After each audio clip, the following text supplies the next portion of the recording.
I am a creative person. I openly admit that.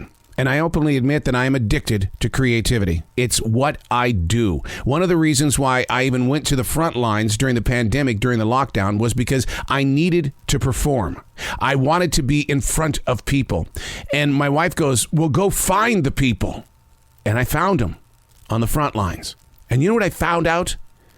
Creativity being the addiction that it is, I feed that monster on that front line every day because that's where it has a stage. I am not alone. You can be a banker. You can be someone who's driving the mail around. You always need that place of release because creativity has you. Unplugged because we will always say yes to creativity, totally uncut, because we all make mistakes. So turn it into a tool. This is Arroe Unplugged. So all you can do is laugh.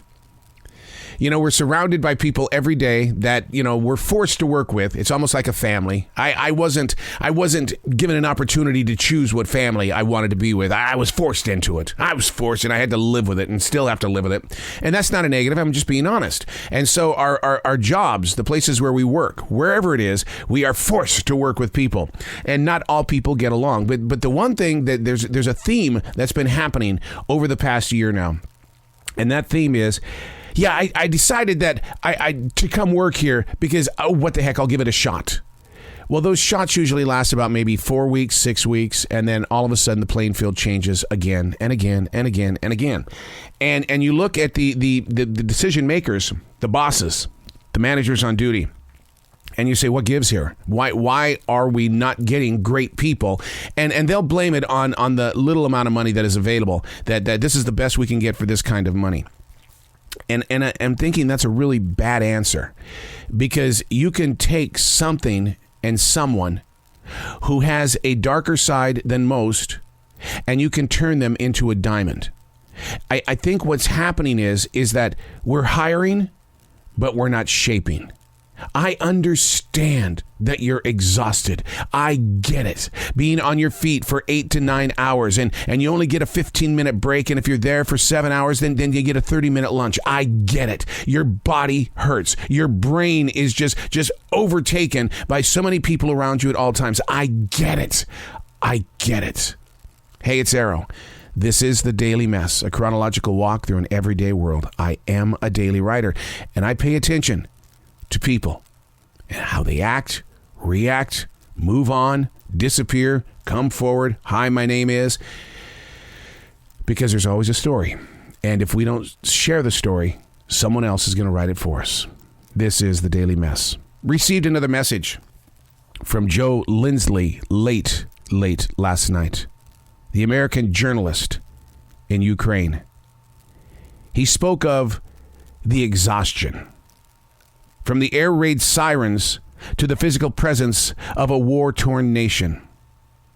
Joe writes of his personal inner strength to remain hopeful and faithful to his calling to be in Ukraine. Something that began 2 years ago when COVID-19 and its global lockdown trapped Joe at a monastery in Ukraine. He never speaks of religion or spirituality with me.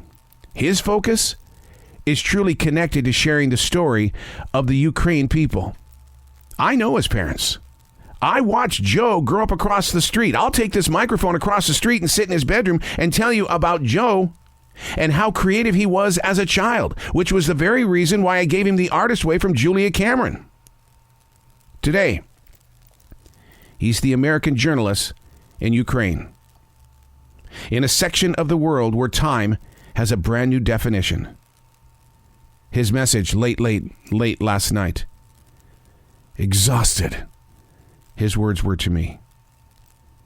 I'm amazed by the strength of the mind, body, and soul. Go look up the word exhausted or exhaustion. Go ask yourself in the mirror, is this really what you feel?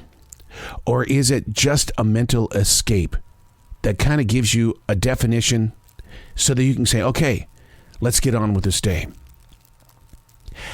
I thought I understood the word exhaustion until his text message from late last night. And then I put myself in his shoes. He said, the next time we talk, can we please talk about the exhaustion? I'm Arroe, and that's the Daily Mess.